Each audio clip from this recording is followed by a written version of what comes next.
Аксы районунун тургуну Чынтемир мындан 2 ай мурда жүк ташуучу унаасы менен жол кырсыгына кабылган. Анын айынан дагы 2 жүк ташуучу унаа кагышып, олуттуу чыгымдар жаралган.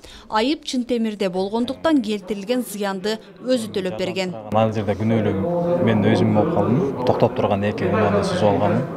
Ошол айынан аны да төлөп бериш керек болду. Өзүм айдап жүргөн фура дагы аренда болчу. Аны да төлөп бериш керек болду.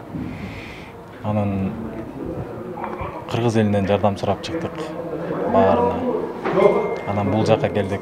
Бул жактан дагы жардам сурадык. Биз ошо күнөөлүү тараптыкын төлөп беребиз да. Бирок ал өз учурунда унаасын мамлекеттик камсыздандыруудан өткөргөндүктөн уюм жабыркаган тарапка жардам көрсөттү. Тактап айтканда, жол кырсыгына кабылган 2 жарандын ар бирине 150 000 сомдон жалпы 300 000 сом өлчөмүндө камсыздандыруу төлөмүнүн сертификаты тапшырылды. Иш-чарага президенттин Жалал Абад облусундагы ыйгарым укуктуу өкүлүнүн биринчи орун басары Нурлан Эрматов катышып, айдоочуларды жол кыймылынын эрежесин так сактоого чакырды. Бул жолдо ошондой эле болуп турат экен, бирок ошо эрежелерди сактап, жол эрежелерин дайыма.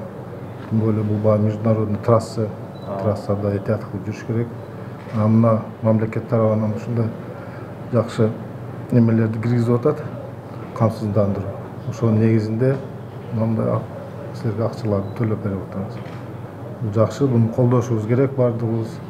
Биринчиден кимге жакшы? Бул ошол айдоочуга жакшы. Бул жакка келип кайрылдык. Булар болушунча колдон келишинче жардам беришти. Ошонун эсебинде биз ар бир мен сүзүп алган 2 машинага ар бирине 150 000 сомдон 300 000 төлөп беришти. Эми азыр элдин баары эле өз жекече оюмду айтып келсем, мен төлөп бербейт экен, бул жөн эле сөз экен, куру сөз экен дешип атат, бирок биз аракет кылдык, беришти.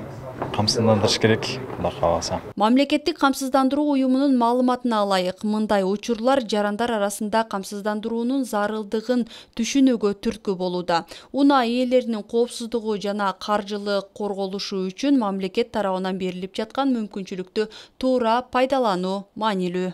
Күн сайын десек да жаңылышпайбыз. Күн сайын төлөмдөр болуп атат. Бул ошо ОСАГО полиси боюнча. Андан сырткары өзүңүздөр билесиздер, ошо турак жайларды да биз камсыздандырабыз. Алар боюнча дагы өрт болуп атат, жанагындай жер титирөө, сел жүрүү дегендер болуп атат. Ошо күнүгө төлөмдөр болуп атат десек жаңылышпайбыз. Ар бир жаранды биз ошо өзүнүн жоопкерчилигин, турак жайларын негизи эле ошо бардык нерсени камсыздандырууга чакырабыз. Анткени ошо эртеңки күндүн тынчтыгы, кепилдиги болуп эсептелет.